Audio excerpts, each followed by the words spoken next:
ಓಂ ಗಂ ಗಣಪತಯೇ ನಮಃ. ಹಾಯ್ ಹಲೋ ನಮಸ್ಕಾರ. Welcome to spiritual vibes YouTube channel.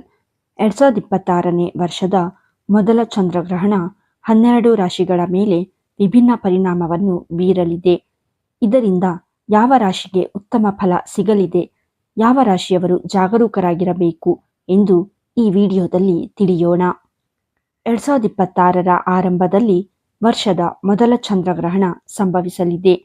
ಈ ಗ್ರಹಣ ಭಾರತಾದ್ಯಂತ ಗೋಚರಿಸಲಿದ್ದು ಜ್ಯೋತಿಷ್ಯದಲ್ಲೂ ಮಹತ್ವದ್ದಾಗಿದೆ.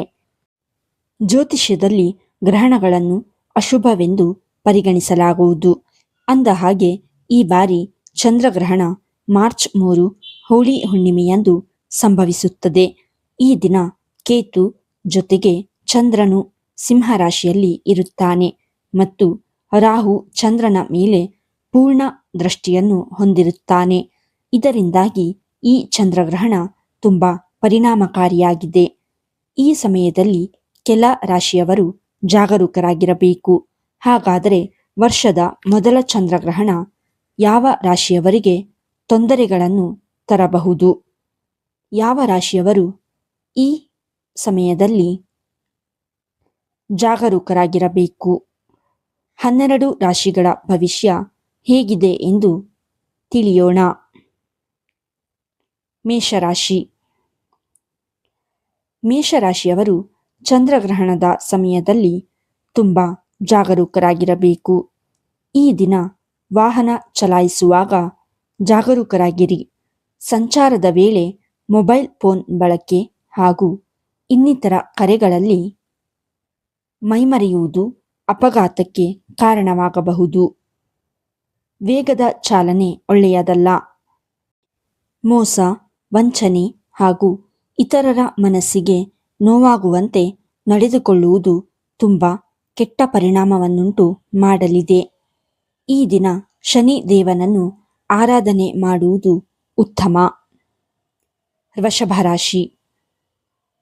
ವೃಷಭ ರಾಶಿಯವರ ಜೀವನದಲ್ಲಿ ವರ್ಷದ ಮೊದಲ ಚಂದ್ರಗ್ರಹಣ ಕೆಲ ಸವಾಲುಗಳನ್ನು ತರಬಹುದು. ವ್ಯಾಪಾರ ಪಾಲುದಾರರ ನಡುವೆ ವಾದ ಮನಸ್ತಾಪಗಳು ಉಂಟಾಗುವ ಸಾಧ್ಯತೆ ಇದೆ. ಯಾವುದೋ ಕಾರಣಕ್ಕೆ ಸಂಗಾತಿಯೊಂದಿಗಿನ ಅಭಿಪ್ರಾಯ ವ್ಯತ್ಯಾಸ ಇರಬಹುದು. ಈ ದಿನ ಆದಷ್ಟು ಶಾಂತಿ ತಾಳ್ಮೆಯಿಂದ ವರ್ತಿಸಿ. ಕುಟುಂಬದೊಂದಿಗೆ ಹೊಂದಿಕೊಂಡು ಎಲ್ಲರನ್ನೂ ವಿಶ್ವಾಸಕ್ಕೆ ತೆಗೆದುಕೊಳ್ಳುವುದು ಮುಖ್ಯ. ಈ ದಿನ ವಿಷ್ಣು ದೇವನನ್ನು ಪೂಜಿಸುವುದು ಉತ್ತಮ ಫಲ ನೀಡಲಿದೆ. ಮಿಥುನ ರಾಶಿ. ಮಿಥುನ ರಾಶಿಯವರು ಚಂದ್ರಗ್ರಹಣದ ದಿನ ಶತ್ರು ಬಗ್ಗೆ ಜಾಗರೂಕರಾಗಿರಬೇಕು. ಈ ದಿನ ಶತ್ರುಗಳು ನಿಮ್ಮ ವಿರುದ್ಧ ಕುತಂತ್ರ ಮಾಡಬಹುದು.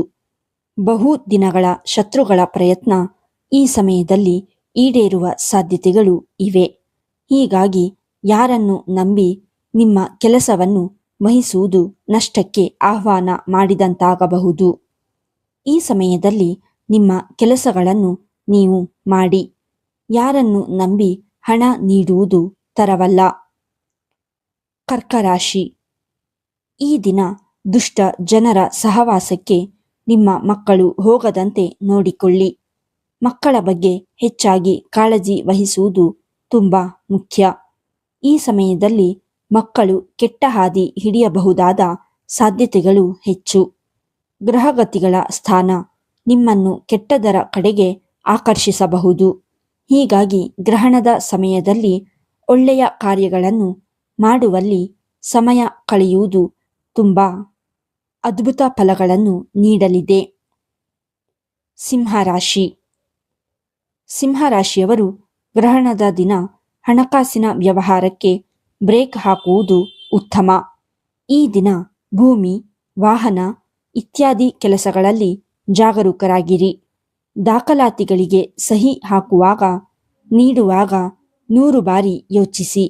ಇಲ್ಲದಿದ್ದರೆ ನಿಮ್ಮ ಹಣಕಾಸಿನ ವ್ಯವಹಾರಗಳಿಗೆ ದೀರ್ಘಕಾಲದ ಸಮಸ್ಯೆಗಳನ್ನು ಸೃಷ್ಟಿಸಬಹುದು. ಹೀಗಾಗಿ ಯಾವುದೇ ಪ್ರಮುಖ ಒಪ್ಪಂದಗಳನ್ನು ಈ ದಿನ ಮಾಡುವ ಬದಲು ಅದನ್ನು ಮುಂದೂಡುವುದು ಒಳ್ಳೆಯದು. ಕನ್ಯಾ ರಾಶಿ. ಕನ್ಯಾ ರಾಶಿಯವರಿಗೆ ವರ್ಷದ ಮೊದಲ ಚಂದ್ರಗ್ರಹಣ ಕುಟುಂಬದಲ್ಲಿ ಕೆಲ ಸವಾಲುಗಳನ್ನು ಸೃಷ್ಟಿಸಬಹುದು. ಒಡಹುಟ್ಟಿದವರೊಂದಿಗೆ ಭಿನ್ನಾಭಿಪ್ರಾಯಗಳು ಉಂಟಾಗುವ ಸಾಧ್ಯತೆ ಇದೆ. ಜಾಗ್ರತೆ. ಸಣ್ಣ ವಿಚಾರಗಳಿಗೆ ದಂಪತಿಗಳ ನಡುವೆ ಮನಸ್ತಾಪಗಳು ಉಂಟಾಗಬಹುದು. ಇದು ನಿಮ್ಮ ಮಾನಸಿಕ ಹಾಗೂ ಆರೋಗ್ಯದ ಮೇಲೆ ಪರಿಣಾಮವನ್ನುಂಟು ಮಾಡಲಿದೆ.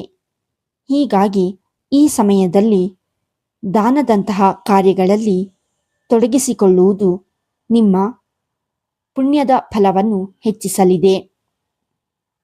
ತುಲಾರಾಶಿ. ತುಲಾರಾಶಿಯವರು ಚಂದ್ರಗ್ರಹಣದ ಸಮಯದಲ್ಲಿ ಯಾರೊಂದಿಗೂ ವಾದಕ್ಕಿಳಿಯುವುದು ಒಳ್ಳೆಯದಲ್ಲ. ಈ ಸಮಯದಲ್ಲಿ ನೀವಾಡುವ ಮಾತುಗಳು ಹೆಚ್ಚು ಪ್ರಭಾವ ಬೀರಲಿದೆ. ಜೊತೆಗೆ ದೀರ್ಘಕಾಲದ ಸಮಸ್ಯೆಗಳನ್ನು ಉಂಟು ಮಾಡುವ ಸಾಧ್ಯತೆಗಳು ಹೆಚ್ಚು. ಹೀಗಾಗಿ ಮಾತಿನ ಮೇಲೆ ನಿಯಂತ್ರಣ ಅಗತ್ಯ. ಗ್ರಹಣದ ಸಮಯದ ನಂತರ ಸ್ನಾನ ಮಾಡಿ ಶುದ್ಧ ಮನಸ್ಸಿನಿಂದ ಪೂಜೆ ಮಾಡುವುದು ಮಂಗಳಕರ. ವೃಶ್ಚಿಕ ರಾಶಿ. ವೃಶ್ಚಿಕ ರಾಶಿಯವರ ಮನಸ್ಸು ಚಂದ್ರಗ್ರಹಣದ ಸಮಯದಲ್ಲಿ ಯಾವುದೋ ಒಂದು ವಿಚಾರಕ್ಕೆ ತೊಂದರೆಗೊಳಗಾಗಬಹುದು. ಅನಗತ್ಯ ಚಿಂತೆಗಳು ಕಾಡಲಿವೆ. ಆತಂಕ, ಭಯ ಹೆಚ್ಚಾಗುವ ಸಾಧ್ಯತೆ ಇದೆ. ಯಾವುದೇ ವ್ಯವಹಾರ, ವ್ಯಾಪಾರ, ಹೊಸ ಹುದ್ದೆಯನ್ನು ಶುರು ಮಾಡಲು ನೂರಾರು ಕೆಟ್ಟ ಆಲೋಚನೆಗಳು ಬರಲಿದೆ. ಪ್ರಯಾಣ ಮಾಡುವಾಗಲೂ ಆತಂಕ ಆವರಿಸುವುದು. ಹೀಗಾದಲ್ಲಿ ಚಂದ್ರದೇವನನ್ನು ಆರಾಧನೆ ಮಾಡಿ ಕೈಲಾದಷ್ಟು ಸಹಾಯ ಮಾಡುವುದು ನಿಮ್ಮೆಲ್ಲ ಸಮಸ್ಯೆಗಳಿಗೆ ತ್ವರಿತ ಪರಿಹಾರವನ್ನು ನೀಡುವುದು. ಧನುರಾಶಿ. ಧನುರಾಶಿಯವರು ಗ್ರಹಣದ ದಿನ ಹೆಚ್ಚು ಲಾಭವನ್ನು ನಿರೀಕ್ಷೆ ಮಾಡುವುದು ನಿರಾಸೆ ಉಂಟು ಮಾಡಬಹುದು.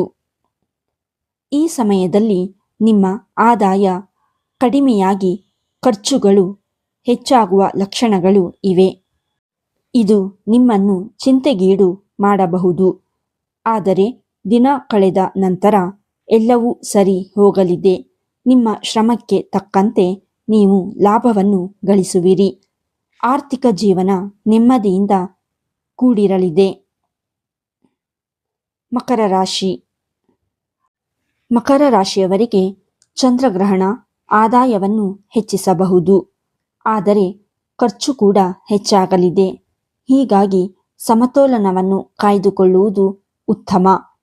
ಈ ದಿನ ಅನಗತ್ಯ ಪ್ರಯಾಣ ಹಾಗೂ ಸಾಮಾಜಿಕ ಕಾರ್ಯಕ್ರಮಗಳಿಗೆ ಹೋಗುವುದನ್ನು ತಪ್ಪಿಸಿ. ಇದರಿಂದ ತೊಂದರೆಗೊಳಗಾಗುವ ಸೂಚನೆಗಳು ಇವೆ. ಹೀಗಾಗಿ ಆದಷ್ಟು ಧಾರ್ಮಿಕ ಕಾರ್ಯಗಳಲ್ಲಿ ಭಾಗವಹಿಸಿ. ಅನ್ನದಾನ, ಅಗತ್ಯ ವಸ್ತುಗಳನ್ನು ನೀಡುವುದು ಮಂಗಳಕರ. ಕುಂಭರಾಶಿ. ಕುಂಭರಾಶಿಯವರಿಗೆ ಈ ಚಂದ್ರಗ್ರಹಣ ವ್ಯವಹಾರದಲ್ಲಿ ಪ್ರಗತಿ ತರಬಹುದು. ಆದರೆ ಉದ್ಯೋಗದಲ್ಲಿರುವವರು ಜಾಗರೂಕರಾಗಿರುವುದು ಮುಖ್ಯ. ಶತ್ರುಗಳ ಕುತಂತ್ರದಿಂದಾಗಿ ವಿದೇಶದಲ್ಲಿ ಒಪ್ಪಿಗೆ ಸಿಗಬೇಕಿದ್ದ ದೊಡ್ಡ ಮೊತ್ತದ ಯೋಜನೆಗಳು ಕೈತಪ್ಪುವ ಲಕ್ಷಣಗಳು ಇವೆ. ನಿಮ್ಮೆಲ್ಲ ಕಾರ್ಯಗಳು ಇಂದು ಸುಲಭವಾಗಿ ಪೂರ್ಣಗೊಳ್ಳುವುದಿಲ್ಲ. ಇದಕ್ಕೆ ಅಡೆತಡೆಗಳು ಉಂಟಾಗಬಹುದು. ಜಾಗ್ರತೆ. ಮೀನರಾಶಿ. ಚಂದ್ರಗ್ರಹಣದ ಸಮಯದಲ್ಲಿ ಮೀನರಾಶಿಯವರ ಅದೃಷ್ಟ ದುರ್ಬಲವಾಗಿರುತ್ತದೆ. ಈ ಸಮಯದಲ್ಲಿ ನೀವು ಮಾಡುವ ಪ್ರಯತ್ನಗಳು ನೀವಂದುಕೊಂಡ ಫಲ ನೀಡುವುದಿಲ್ಲ. ಆರ್ಥಿಕ ಜೀವನದಲ್ಲಿ ಸವಾಲುಗಳು ಎದುರಾಗುವ ಸಾಧ್ಯತೆ ಇದೆ. ಇದನ್ನು ನಿಭಾಯಿಸಲು ಕಷ್ಟವಾಗಬಹುದು. ಹೀಗಾಗಿ ಈ ದಿನ ಶನಿದೇವನನ್ನು ಆರಾಧನೆ ಮಾಡುವುದು ತ್ವರಿತ ಪರಿಹಾರವನ್ನು ನೀಡಲಿದೆ. ಈ ವಿಡಿಯೋ ನಿಮಗೆ ಇಷ್ಟವಾಗಿದ್ದಲ್ಲಿ ಲೈಕ್ ಮಾಡಿ, ಶೇರ್ ಮಾಡಿ ಮತ್ತು ಕಮೆಂಟ್ ಮಾಡಿ. ಹಾಗೆಯೇ ಇನ್ನೂ ಹೆಚ್ಚಿನ ವಿಡಿಯೋಗಳಿಗಾಗಿ ನಮ್ಮ ಚಾನಲನ್ನು ಸಬ್ಸ್ಕ್ರೈಬ್ ಮಾಡಿ. ಧನ್ಯವಾದಗಳು.